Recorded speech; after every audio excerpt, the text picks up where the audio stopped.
At 4 a.m., my wife quietly copied details of my inheritance documents. She thought I was asleep, but I watched her whisper, "He'll never know until it's too late." I sat up and said, "I already do." She froze, then smiled coldly. "Then you know you were never supposed to have it." My hand shook as I dialed my lawyer. It was sometime past 4 a.m. when I woke up to the sound of shuffling paper. I'd been drifting in and out of sleep on the living room couch, not uncommon lately. I used to sleep beside my wife, Dahlia, every night. But over the past few months, I'd found myself here more often, alone in the quiet, the old leather couch groaning under my weight, the flicker of late-night reruns casting shadows across the ceiling. That night, something felt different. The air was still, but I could feel tension clinging to it, like static right before a storm. I cracked one eye open, careful not to move. There she was. Dahlia was kneeling by the cabinet in my home office, just off the den. Her phone light was on, barely illuminating her hands as she rifled through the manila folders. My folders. She moved with precision, like she knew exactly what she was looking for. I watched her find the envelope. Thick, labeled in my handwriting. Dad's estate, Kalispell. She opened it slowly, with care, like she'd practiced. Her lips moved. I couldn't hear her clearly, but then, in a low whisper, I caught it. "He'll never know until it's too late." My stomach tightened. I sat up, the couch creaking under me. "I already do," I said, my voice cutting through the quiet like a blade. She froze, shoulders tensing. For a second, she didn't turn around. Then, slowly, she rose to her feet, the document still in her hands. When she faced me, she wasn't startled. No shame, no fear, just a calm, cold smile. "Then you know," she said softly. "You were never supposed to have it." My heart pounded. My hands trembled as I reached for my phone on the coffee table. She didn't stop me, just watched. "You really want to do this?" she asked, her voice flat. I didn't answer. My thumb hovered over my lawyer's contact. "You think calling Jerry's gonna fix this?" she continued. "You think this is some surprise? Quentin, you're not as clever as you think." My fingers finally pressed the call button. As the line rang, Dahlia placed the documents back in the folder and set it gently on the desk like nothing happened. "I'm going back to bed," she said. "Try not to scream into the phone like a child." She turned and walked out, leaving me staring at the door, the dial tone still buzzing in my ear. I should have seen it coming. I'm not a stupid man, just one who wanted to believe the best in someone I loved. I met Dahlia at a conference in Seattle, of all places. I was a history teacher then, working through my second midlife crisis. She was presenting a lecture on legal process automation, nothing that interested me, but she spoke with this confidence that pulled me in. We got drinks after, laughed over old songs. She had this way of making you feel like you were the only person in the room. When we married a year later, it felt right. She was smart, independent, and good with money. Too good, maybe. I thought we were partners. I let her handle the finances after I retired early. Then Dad died. He left everything to me. Land up in Kalispell, the house I grew up in, and a modest but solid inheritance. A lifetime of saving and ranching.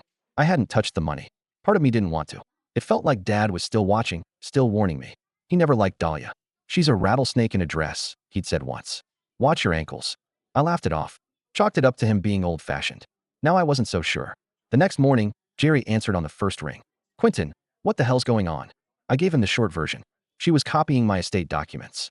Said I wasn't supposed to have it." There was a long pause on his end. "Did you confront her?" She smiled, like she planned the whole thing.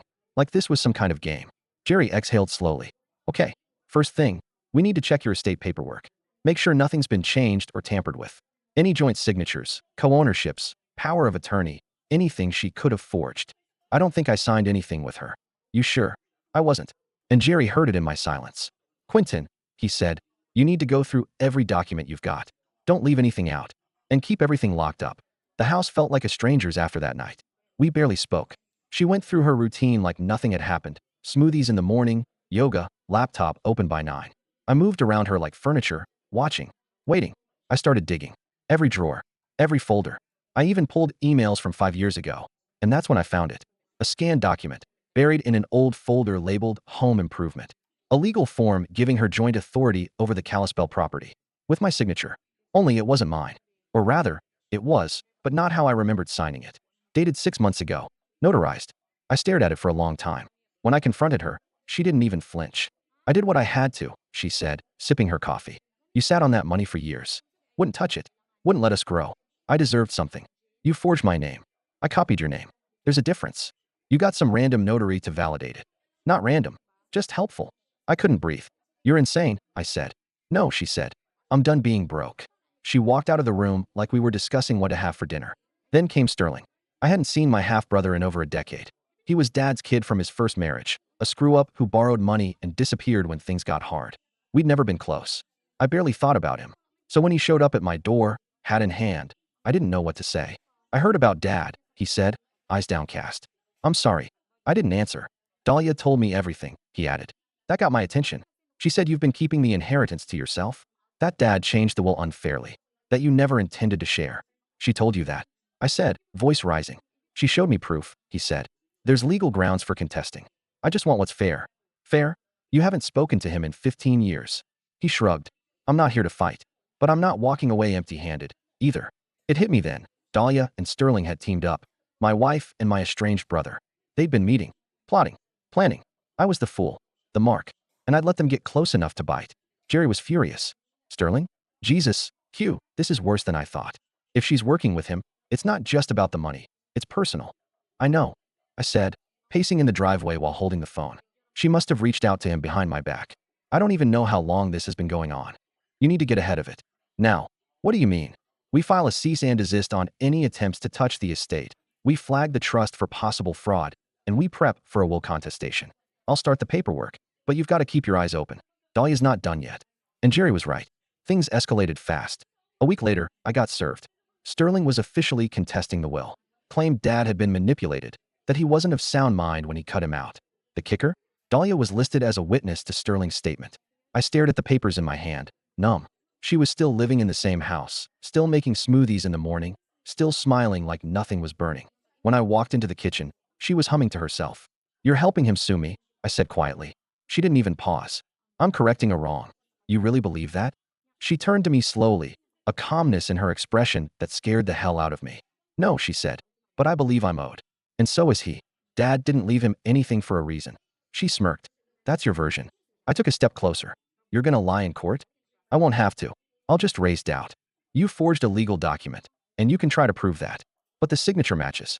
You signed your name on enough things I had access to. Do you think that's a coincidence?" I felt like I was going to vomit. "You planned this." She shrugged. "Not at first. I married you because I thought you were solid. Safe. But you were stuck. Stuck in memories, in old furniture, in a job you hated. Then you inherited a life you didn't even want. And all I asked was to build something with it. But no. You held on to it like some sacred relic. Like I wasn't enough to share it with. So your answer was to take it?" "To take what I deserved," she said, steady. "Sterling helped me see that." I stopped sleeping entirely. Even the couch felt unsafe now. Every creak, every light flickering under the door. I was up, heart pounding. I moved my important files to a storage unit 2 towns over. Changed all my passwords. Started keeping a recorder in my shirt pocket, just in case she said something I could use. I became someone I didn't recognize. Paranoid, angry, alone. And she thrived. Somehow, she seemed calmer now, like she'd finally stopped pretending. She moved with this unnerving grace, floating around the house like she already knew how it would end. I kept expecting her to slip up, show guilt, crack. She never did. Sterling started calling. He didn't ask. He demanded. "You're gonna lose, man," he said one night over the phone. "Why don't we just settle this? 50-50. Walk away clean. You show up after 15 years, and I'm supposed to just split my father's legacy with you?" Dad was losing it before he died. Everybody knows that.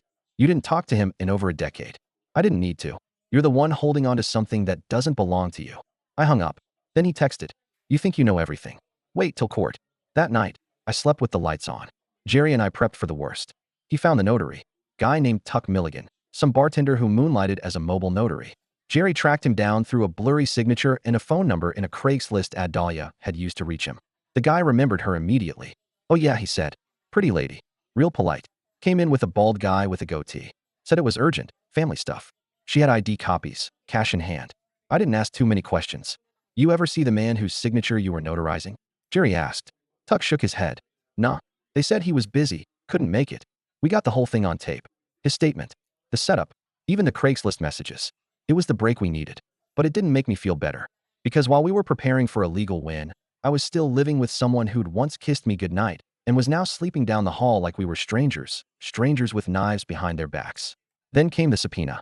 They wanted access to my emails, financials, personal records, everything. Dahlia had filed her own motion, not just supporting Sterling's claim, but opening a new one, alleging marital mismanagement of assets. She was trying to get half of the estate through divorce court. Jerry nearly blew a gasket. "She's trying to come at you from both ends," he said. If she can't win through the will, she'll try to claim she was entitled through the marriage. I can't believe this is happening. He leaned forward. Quentin, you need to be prepared for this to get uglier. She's trying to gut you. You have to decide if you want to keep fighting, or if there's anything you're willing to give up to make this stop. I didn't answer, because I didn't know. Every piece of this life I'd built, every memory in that house, felt corrupted now. And still, part of me, some bruised, deluded part, remembered the nights we laughed together. The road trips, the quiet mornings. But they were gone. Maybe they'd never been real. And now, I had to choose who I wanted to be when this war was over. I stopped going into town for a while. Every time I walked into the grocery store or gas station, I felt like people were looking at me, like they knew. Small towns are like that. Word spreads even before there's anything to spread. I caught a couple of glances, whispers behind coffee cups. I didn't know if they were about me, or if I was just losing it. Either way, I started ordering things online. Milk, bread, coffee filters. Had them delivered to the house like some kind of recluse. Dahlia, on the other hand, started going out more. She'd come back with shopping bags, fresh haircuts, once even new sunglasses that still had the price tag hanging off them. She didn't look like a woman whose marriage was on the verge of collapse. She looked like someone gearing up for the next phase of her life. The night she brought back a bottle of wine and started playing music in the kitchen like nothing was happening, I finally snapped. You celebrating something? I asked, standing in the doorway. She glanced at me. It's Merlot. That's not an answer. She gave me that same calm, practiced look. I don't need your permission to enjoy my evening. You think this is all just entertainment, don't you? She took a sip. You think everything is war. No, you made it war. Quentin, she walked past me slowly, wine glass in hand. You've always lived in the past, with your father's voice in your head and your rules. That land in Kalispell was your shrine, and I was just the caretaker, until I decided I wanted a little of it for myself. That land was my home. No, she said softly. It was his, and you were trying to prove something by holding on to it. I didn't answer. I couldn't, because maybe she was right in some twisted way. I didn't even know what I was protecting anymore. Dad's memory? The money? Myself? One morning, I found a business card in the kitchen drawer.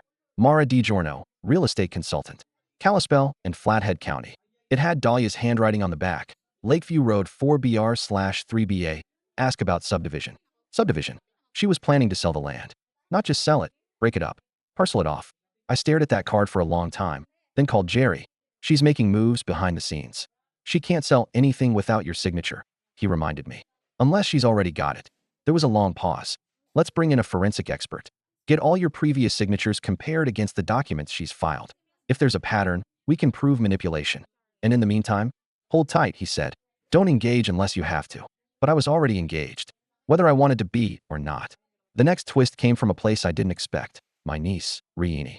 She was Sterling's daughter from a relationship he'd torched years ago. I hadn't seen her since she was a kid. She called me out of nowhere.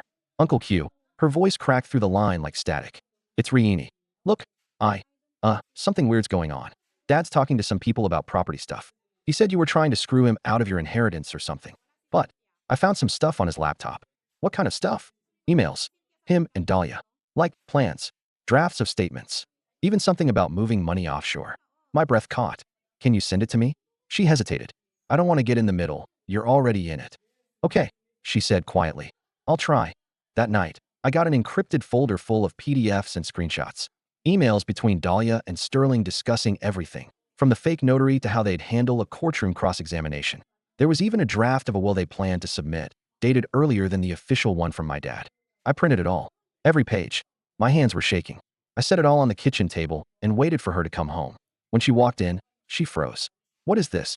Your script, I said. Nice co-author. She glanced at the emails. The draft will. The timeline. Then she slowly set her purse down. You went through Sterling's stuff? No, I said. Your niece did. Her jaw tightened. Just for a moment. So what now, she asked. You tell me. She pulled out a chair and sat across from me. We didn't fake the will. We just reconstructed what we believed should have been his final intent. Stop, I said. Just stop. I can explain everything. You already did, I said. In writing. With timestamps. She looked at me then, really looked. And for a second, something in her cracked. She leaned back, rubbing her temples. You weren't supposed to find out like this. No one's supposed to find out when they're being stabbed in the back. I stood and walked away. She didn't follow. Sterling stopped calling after that. I think he knew. Or maybe he was waiting for the blowback. Either way, the silence from his end was louder than his THR-OTS. Jerry reviewed the documents Rieni sent. We've got them, he said. Dead to rights. Fraud. Conspiracy. Manipulation. This'll hold up in court. But even as he said it, I felt no peace. Just an overwhelming exhaustion. Everything I loved had been used against me. The woman I shared a home with. The brother I'd almost forgotten. Even Dad, in some twisted way, had become a pawn. The fight wasn't over. But I was starting to wonder what would be left of me when it ended. I avoided the house as much as I could after that.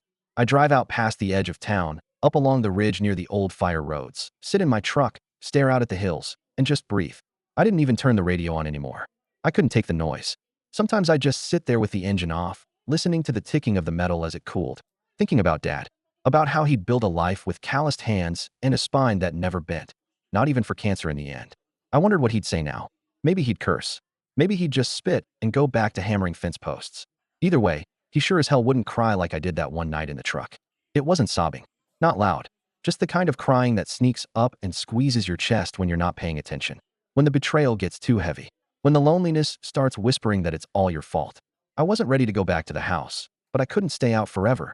So I went back, and I stopped sleeping altogether. Dahlia still pretended things were normal.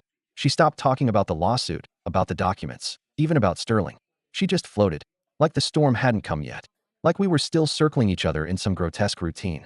One morning, she made eggs, just like she used to. I came into the kitchen, and there they were, sunny side up, perfectly salted, with toast and coffee already poured. I stared at the plate. You poisoned these. She didn't even blink. If I wanted you gone, Quentin, you'd already be gone.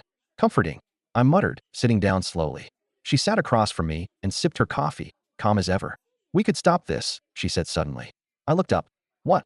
We don't have to drag this through court. We can settle. Split it. Move on. I almost laughed. You don't get to come back to reasonable after everything you've done. Think about it. We're both tired. We've both made mistakes. You forged my name. You ignored your marriage. The silence between us was thick.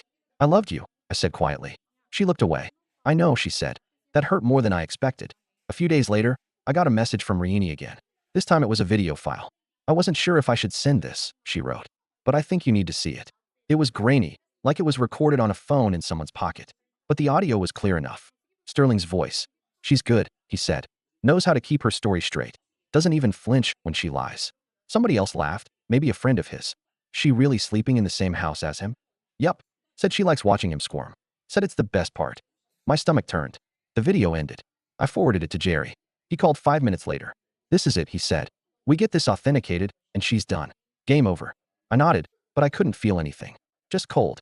Numb. I sat there for hours, phone in my hand, the sun crawling across the floor like it was trying to get away from the house. That night, I walked into the living room where Dahlia was sitting on the couch with a glass of wine. Sterling likes to talk when he drinks, I said. She turned her head slowly. I've got it all, I said. The emails, the notary, the video. You crossed the line. And now you're going to pay for it.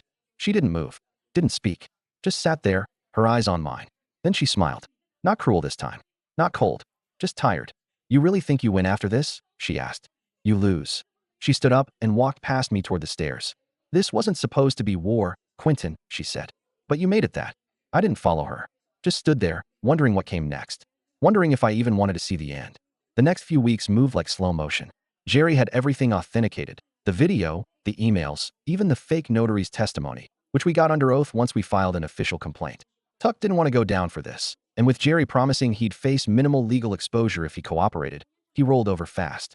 We filed fraud charges with the court.